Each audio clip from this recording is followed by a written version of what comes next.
Welcome to another episode of Culinary School Stories, the bi-weekly podcast that is dedicated to sharing the stories of people around the globe whose lives have been influenced, impacted, touched, and or enriched, for good or for bad, from their culinary school experience. Hi, my name is Colin Roach, and I'm your host. Thanks for joining us today. You are an important part of this show, where we ask the question, what's your culinary school story? So now, without any further delay, let's meet today's guest.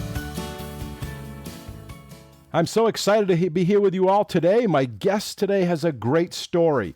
He entered the Army through the Army Reserve's Officer Training Corps program at Eastern Kentucky University, where he majored in criminal justice. He then went on to serve as an infantry platoon leader and Pathfinder platoon leader in Germany, before volunteering for Special Forces training, where in 1985 he earned his Green Beret. While in the Special Forces, he served in various positions for 16 years, including in Desert Storm, Desert Shield, Germany, Haiti, Central and South America, until his retirement in the 2000 as the Deputy Special Assistant for Public Affairs for the Office of the Chairman of the Joint Chiefs of Staff in the Pentagon. Upon retiring from the Army, he went on to attend the Federal Law Enforcement Training Center's police training program and became an area commander for the Federal Protective Services in Miami, Florida. And as if that wasn't enough, in 2006, he decided to return to school, where he earned a degree in culinary arts from Johnson & Wales University, graduating with honors and earned the Vollrath Culinary Excellence Award.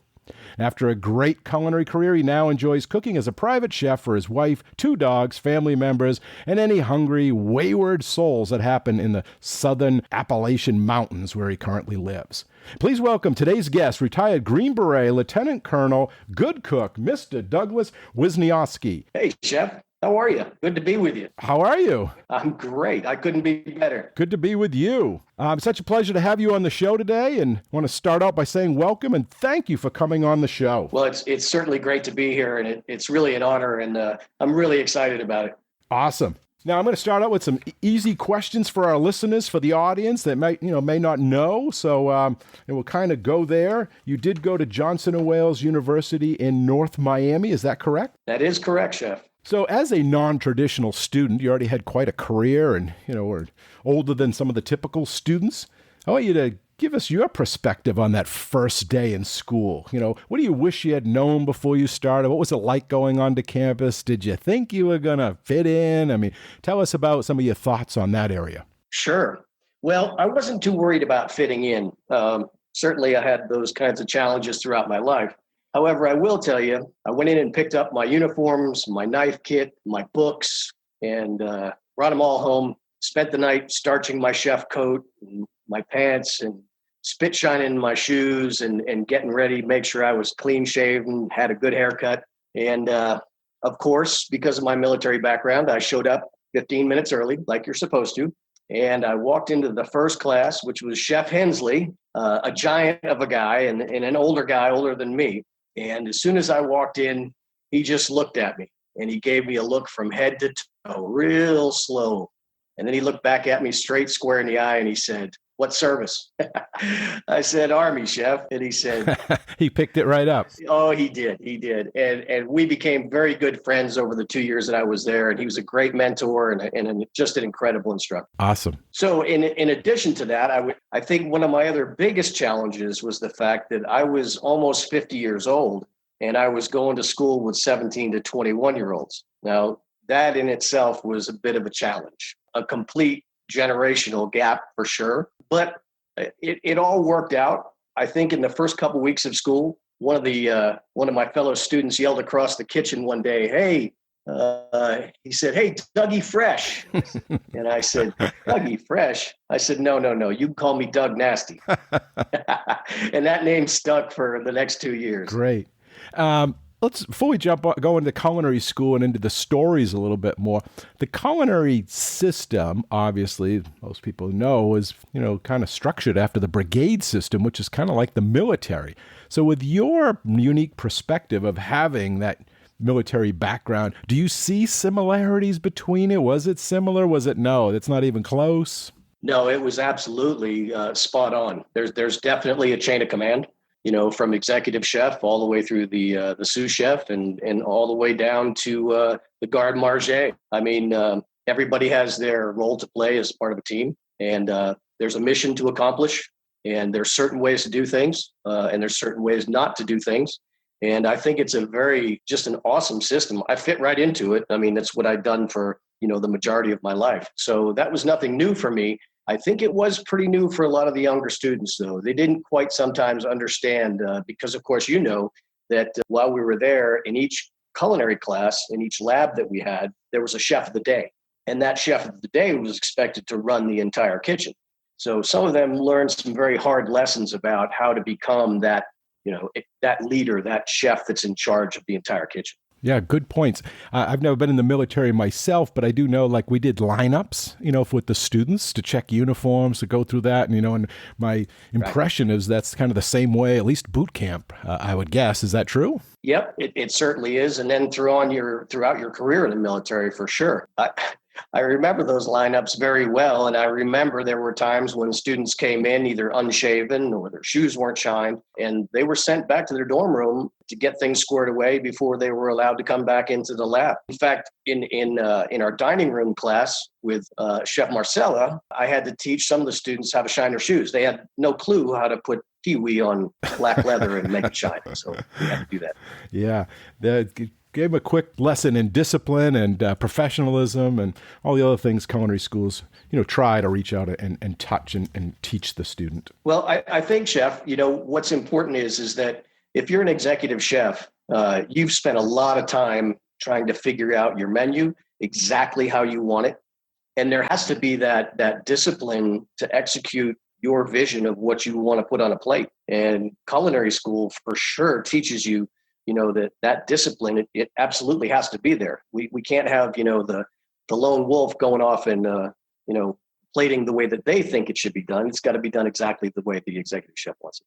Great. You were traveled all over the world. You're at Desert Storm, Desert Shield, a lot of places. Tell me about the food. Was the food good in the military? Where you traveled? Where as officers get a different food? Tell me about that. Was that part of your drive to go to culinary school? Well, Army food ranks probably down towards the bottom of the services. The Air Force certainly has the best, and I've eaten in some Air Force dining facilities that were just awesome. I did get to eat in the Admiral's Mess on the USS Mount Whitney while sailing to Haiti for Operation Uphold Democracy, and that food was incredible. As you know, the military chefs, compete every year, and they just have some really talented folks that do that. It really wasn't, I love German food. I spent 6 years in Germany. English food, not so much. I spent a year there. But the food I really enjoyed was in Central and South America. Just the flavors, the bold taste, just how it looks. It's bright, it's fresh. That's really kind of the food that when I was in culinary school that I really wanted to come out the other end being able to do. I would tell you that it's not the reason that I wanted to go to culinary school. The actual reason that drove me to go to culinary school was, as an officer in the military, you don't make anything. You don't do anything with your hands. You make lots of decisions, you plan, you advise, you assist, you train other people, but you don't produce anything. And I had that itch and I really needed to scratch it. And the best way for me to do that was to go to culinary school and learn the skills of what I needed to do to produce that plate of food. And to me, you can have all the medals in the world, but to me, being able to take a plate of food that you prepared yourself and place it in front of someone and see just the joy in their face when they taste your food, that ranks right up there better than anything else. Yeah, I agree. What advice would you give to someone that wants to pursue a career, similar to yours, that may have been already had a career, they're on the second career and they want to go back to school, they want to enter into the culinary world, into a kitchen. Any advice you would give to someone in that aspect? For anybody who's been in the military that has that desire, and I've talked to a lot of former military folks who say, yeah, I'd love to go to culinary school. And I kind of smile and look at them and go, okay, that's a good idea. And then they tell me they want to open a restaurant. And I say, well, maybe that's not such a good idea, but you need to think real hard about the first part before you go to the second part. And what I would tell them is absolutely go for it. It is that chain of command kind of environment they're used to. I think it's worth exploring. But the biggest piece of advice I would say is to really research culinary schools that are out there. And of course, they've boomed. I mean, they're everywhere now. Most community colleges have them, but you've got to be very, very careful in choosing a school that's going to provide you with a real education. And I'll give you by way of example, and I don't mean to disparage this school, so I won't use their name. However, prior to coming to Johnson & Wales, I visited another culinary school in the Miami area. And one of the things I noticed while I was there was that everything was done by demonstration. The chef instructor was at the front of the class. There were video monitors around the room, and the students were almost lectured to while that chef instructor demonstrated.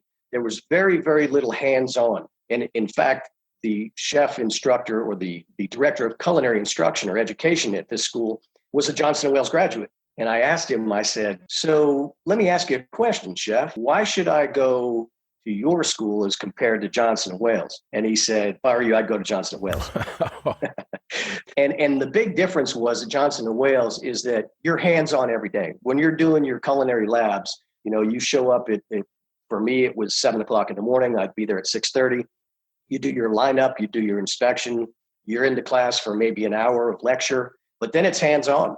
You go and retrieve all the product from to bring into the kitchen. It goes in the walk-in, and you've got your assigned recipes that you're going to cook for that day, and you're into it. I mean, there is no real lecture type kind of thing. It's all hands-on, and the chefs are there. They were incredible instructors and teachers. If you had any question, or even if you didn't have questions sometimes, I remember one day, Chef Vinegar, I was making a beurre blanc, and evidently I didn't put enough butter in the pan because he came over and put a whole pound of butter in my pan and said to me, this is the way it's supposed to be done. I said, thank you very much, Chef. Great. What is one thing you wish you had known when you began your career in culinary school, before you graduated? Something when you went to the school, maybe a preconceived notion you had that was or was not true when you finally got there?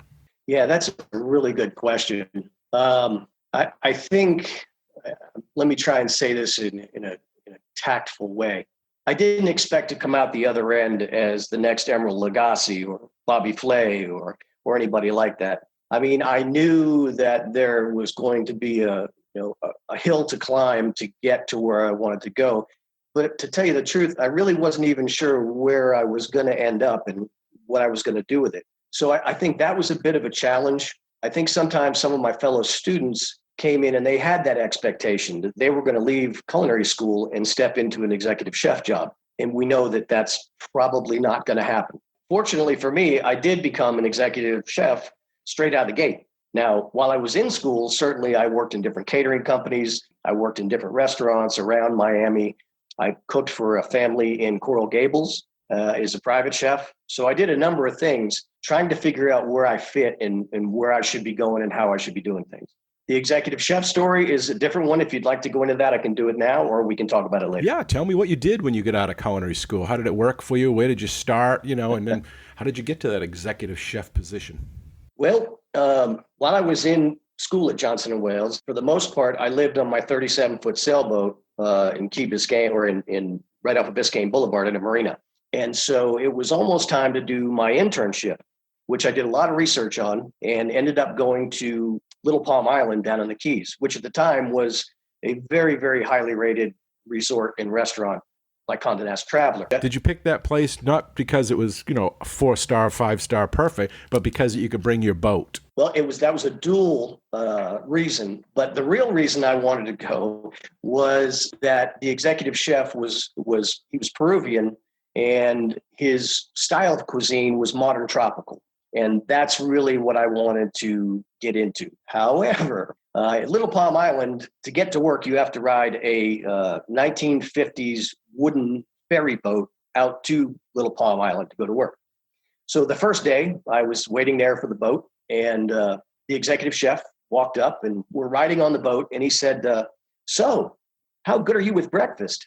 And I said, breakfast? He said, yeah. And in my mind, I was thinking, hold on. I'm coming here because I want to learn your style of cook.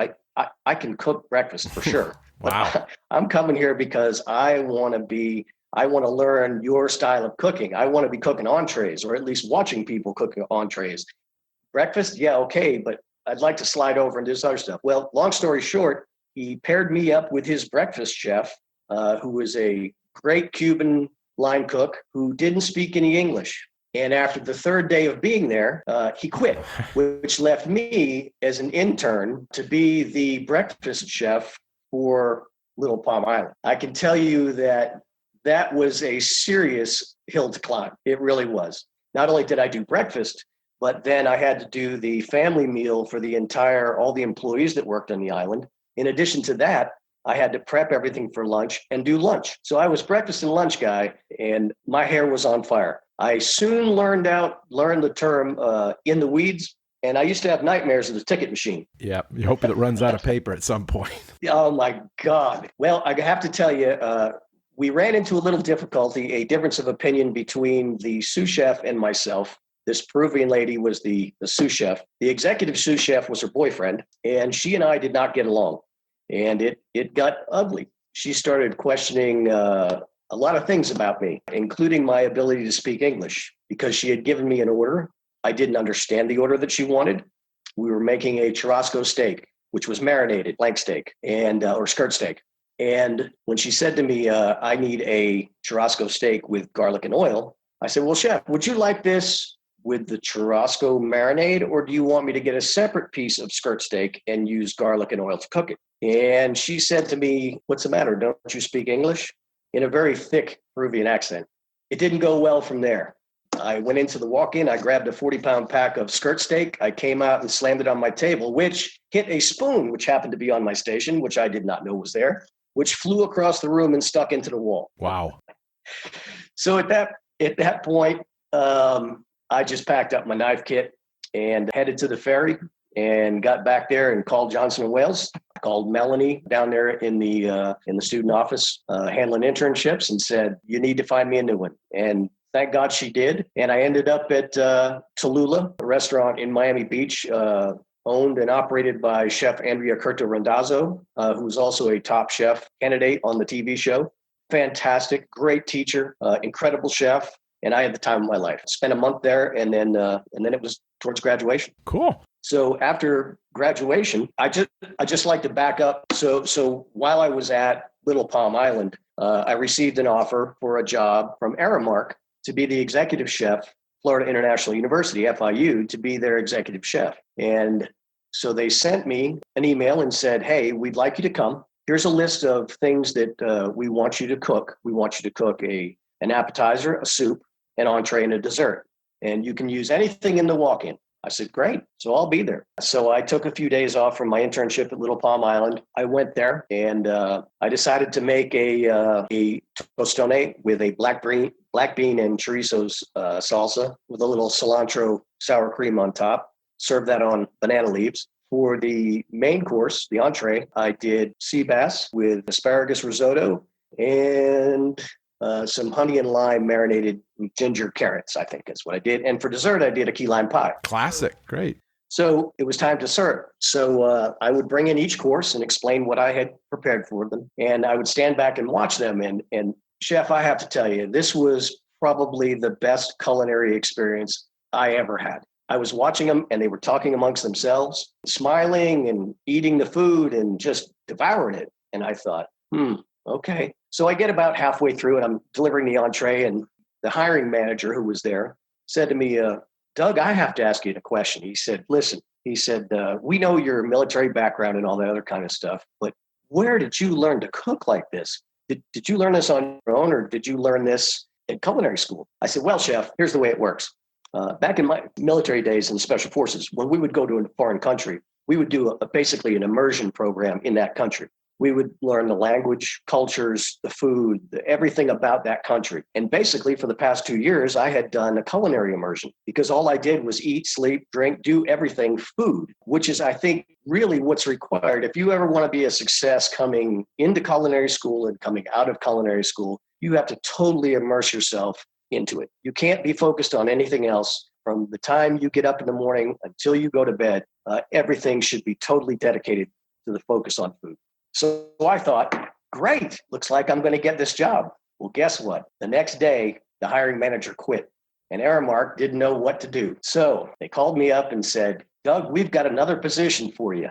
I said, great. Well, it was to be the executive chef at St. Thomas University. So I went there. I met the manager from Aramark, and she said, okay, here's the salary, and come on in tomorrow morning. You'll be good to go. Well, chef, I got to tell you, I've had a lot of challenges in my life, but this one is right up there at the top. The kitchen hadn't been cleaned, I'm going to say, in several years. The grease traps were overflowing. The dishwasher didn't work. And the dishwasher didn't work because they had a Haitian dishwasher, old fella, and they had 3 women that worked there. And they would get on his case about cleaning the dishes. So he'd say, hell with you guys. He'd throw forks and knives and spoons down the disposal and jam it all up. That's why it didn't work. So there was not one fresh vegetable in this kitchen. Everything was canned. The hiring manager, or the culinary manager at the school, said to me one day, hey, listen, did you see the bulletin board? I said, yes, ma'am, I did. I see we have a lunch for 200 tomorrow. She said, yep. I said, well, ma'am, hold on a second. I said, it says we're making chicken marsala. I said, ma'am, we don't have any marsala wine. She said, oh, I know. She said, we have some cooking wine. I thought, great. Okay. She said to me, yeah, and there's brown rice. I said, well, ma'am, we don't have any brown rice either. And she said, no, just put some beef base in it. It'll be fine. It'll be brown.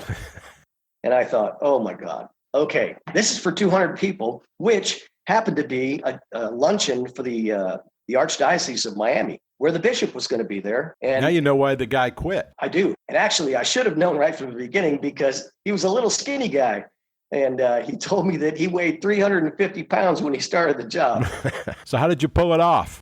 Well, I had these 3 ladies that could work 4 hours a day for me. I lined them up and I said, ladies, does anybody here know the 3-step breading process? And they just looked at me like I had a horn coming out of my head. And I said, okay, so we're going to learn that today. So sure enough, we get started. And no sooner do I get started breading chicken, one of the ladies grabs a sheet tray off of the rack, and sprays chicken juice all over the counters. So we had to have a little break, clean that up, and then we got started back again.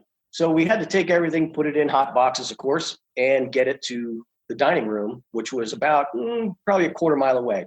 So I said to the ladies, okay, how are we getting the food there? And they said, well, Johnny's going to take it.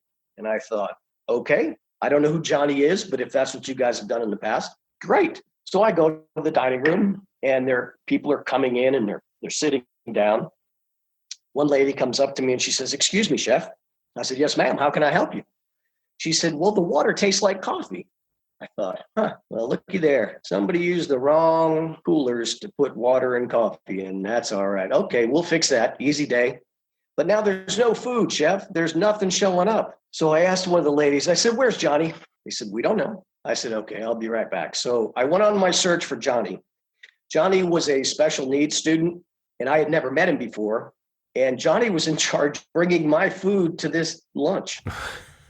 About a half a mile away, walking down a sidewalk with a huge kitchen rack, is Johnny just walking down the sidewalk. So I caught up to Johnny. I got him. I said, come on, Johnny, let's go. We got to get the food back to the dining room. So we did. And we started finally serving the food. And at one point, a gentleman came up to me in a 3-piece suit, black gentleman, and he said to me, chef, can I talk to you for a second?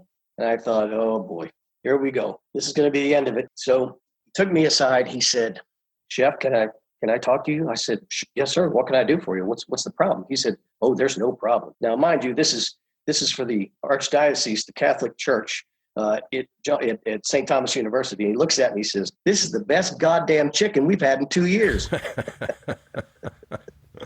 And it wasn't even marsala with brown rice. No, it was whatever. Yeah. So that was my introduction. I stayed there at St. Thomas for about 3 weeks, and nothing was getting better. I was basically a one-man show. I had a female chef that would come in the afternoon to do the dinner meal, but that was about it.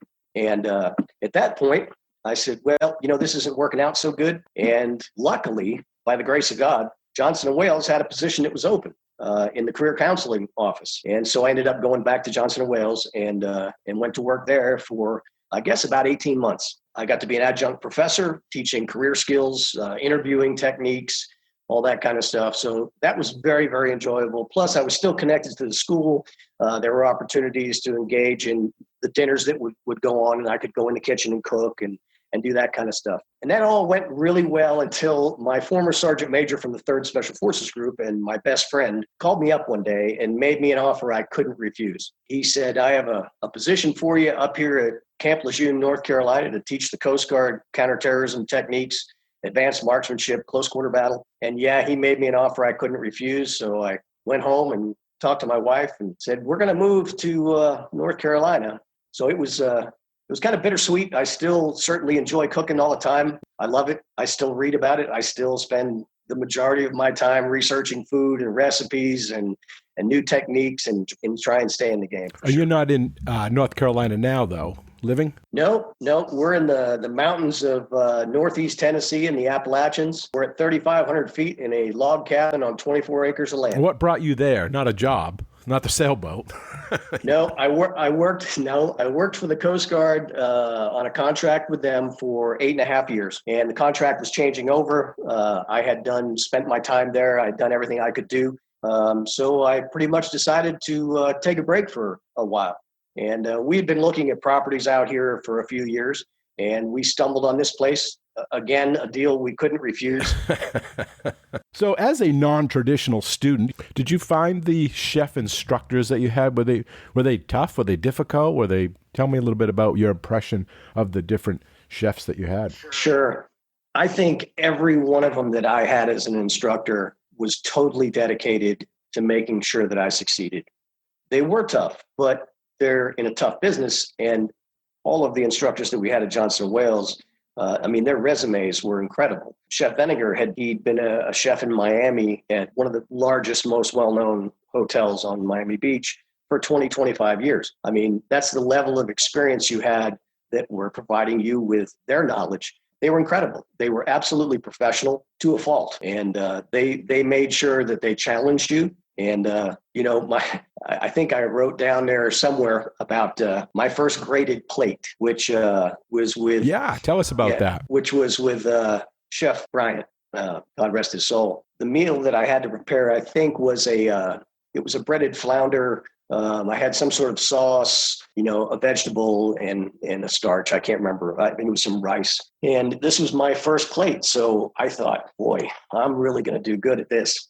Well, I brought it out there and I set it in front of him and he just looked at me. He didn't taste it. He just stared at me. And then, pardon my French, but he said, "What the fuck is this?" I was devastated. I mean, I didn't know what to do. I thought, oh my God. So I just, and you had a primary test and then you had a retest the next day. So I went home that night and I beat myself up. I mean, I sat down and I went over the timing for the dish. I went over different plates and drew them all out. And I went all night long and came back the next day and I put the second plate in front of him and he looked at it, tasted it while he's looking at me. He said, "Doug, if you continue to cook like this, you're going to make a lot of people very happy." Wow.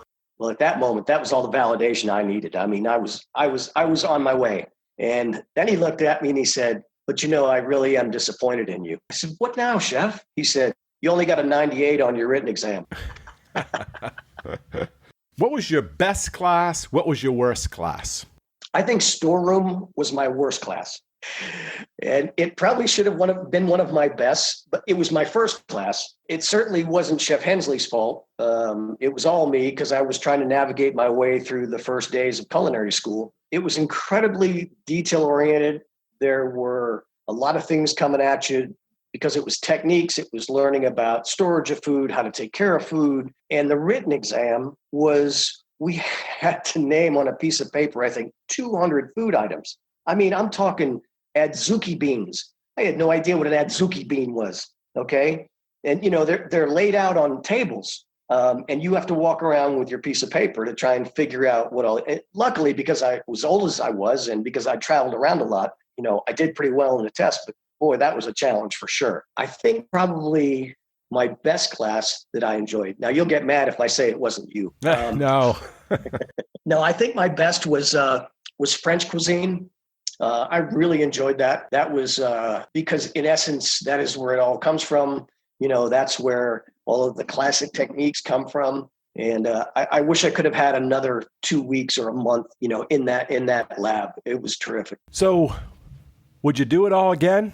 Was it worth it? Was culinary school, like some people say, now go learn on your own? Or was it needed?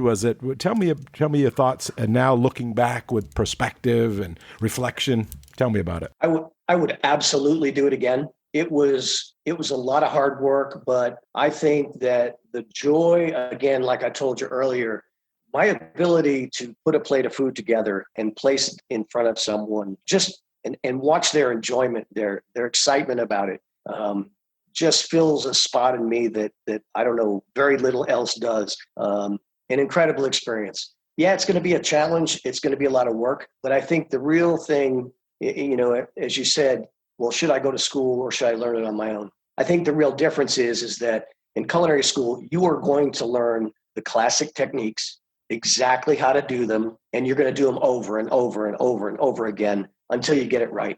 And it allows you the opportunity to make the mistakes, but it also at the same time allows you that time to learn and to be able to really, put your stamp on it. You get exposed to so many different chefs and perspectives as well, I think, which you do. Oftentimes when you're just going through the industry, you get one or two chefs. Yeah, and I mean, depending on their level of experience and their education, you're going to get what you get.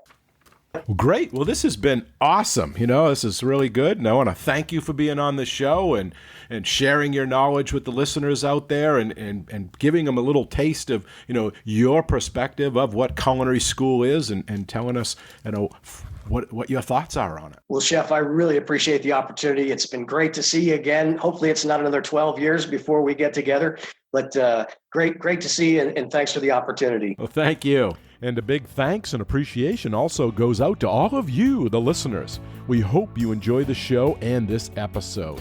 You all are a big part of this show, so please let us know what you think.